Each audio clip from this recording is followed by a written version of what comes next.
헌법재판소는 어제 검사 3명의 국회 탄핵소추에 대해 탄핵소추권이 남용됐다고 볼 수 없다고 밝혔습니다. 헌재는 국회 탄핵소추안 의결 과정에서 필요한 법정 절차가 준수되고 피소추자의 헌법 내지 법률 위반 행위가 일정 수준 이상 소명되었다 하면서 이 사건 탄핵소추 주요 목적은 헌법 위반 등에 대한 법적 책임을 추궁하고 동종의 위반 행위가 재발하는 것을 사전에 예방함으로써 헌법을 수호하기 위한 것으로 보아야 한다고 했습니다. 파면에 이를 만큼 중대한 위반이라고 보지는 않았지만 국회가 충분히 탄핵할 만한 사유가 있고 적법하게 이루어졌다는 점을 분명히 한 것입니다. 권영세 국민의힘 비대위원장이 윤석열에 대한 헌재의 탄핵심판 결정에 승복하겠다고 밝혔습니다. 며칠 전까지만 해도 마은혁을 임명하라는 헌재 결정을 따르지 말라고 최상목 부총리를 압박하더니 이제 윤석열과 손절하기로 마음먹은 것 같습니다. 그러나 많은 국민께서는 국민의힘의 헌재 결정 불복을 우려하고 계십니다.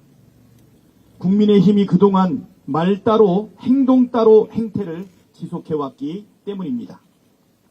지난 11일 권성동 원내대표가 여당은 헌재를 압박하는 행위는 하지 않겠다고 했지만 그 말이 무색하게 82명의 소속 의원들이 탄핵반대 탄원서를 내고 의원 수십 명이 헌재 앞에 우르르 몰려가 헌재를 겁박했습니다.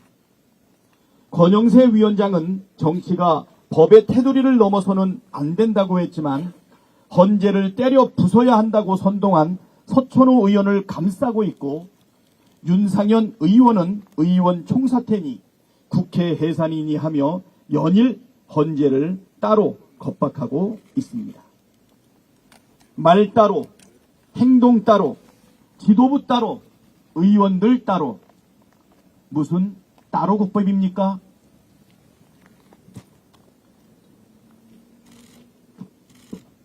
권영세 위원장과 권성동 원내대표가 진심으로 헌재 결정을 존중한다면 서천호, 윤상현 의원 제명에 찬성하고 최상목 부총리에게 마은혁 재판관을 즉각 임명하라고 하십시오. 헌재 결정에 승복하겠다는 말의 진정성을 행동으로 보여주길 바랍니다. 줄탄핵 때문에 계엄 선포했다는 허위 선동으로 파면을 막지 못합니다. 22대 국회에서 비상계엄 전 가결된 탄핵은 딱 한 건, 이진숙 방통위원장에 대한 탄핵뿐이었습니다. 감사원장과 검사 3인을 비롯한 나머지 탄핵은 비상계엄 이후의 일입니다.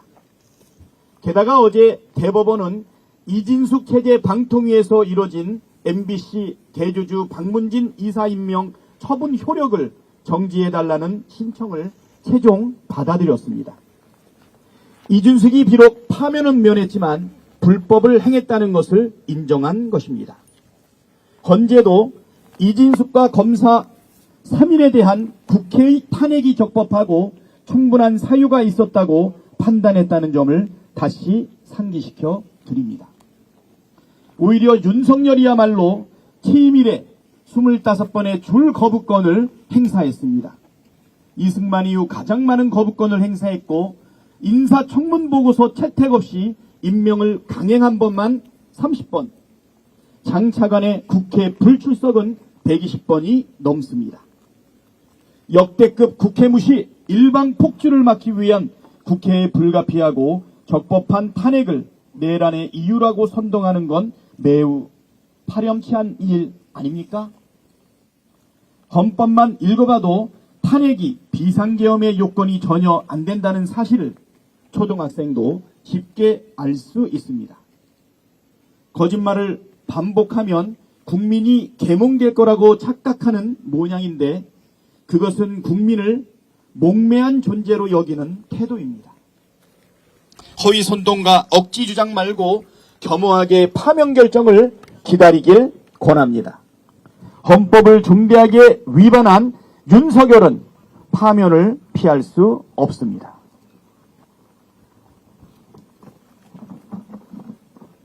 최상목 부총리가 명태균 특검법에 대해 거부권 행사 입장을 밝혔습니다. 최상목 부총리가 권한대행이 된 뒤 8번째 거부권입니다. 명태균 특검법은 내란의 원인이 된 명태균 게이트를 수사하는 법안인데 이를 거부한 것은 명시적으로 최상목 부총리 자신이 내란 공범임을 임명한 것입니다.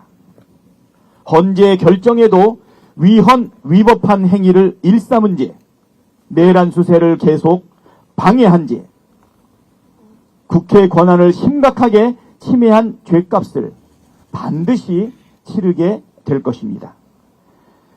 극우 세력의 지지를 얻어 대권주자로 나서는 헛된 꿈을 꾸고 계신 것 아닙니까? 하루빨리 헛된 꿈과 허몽에서 깨어나시길 권합니다.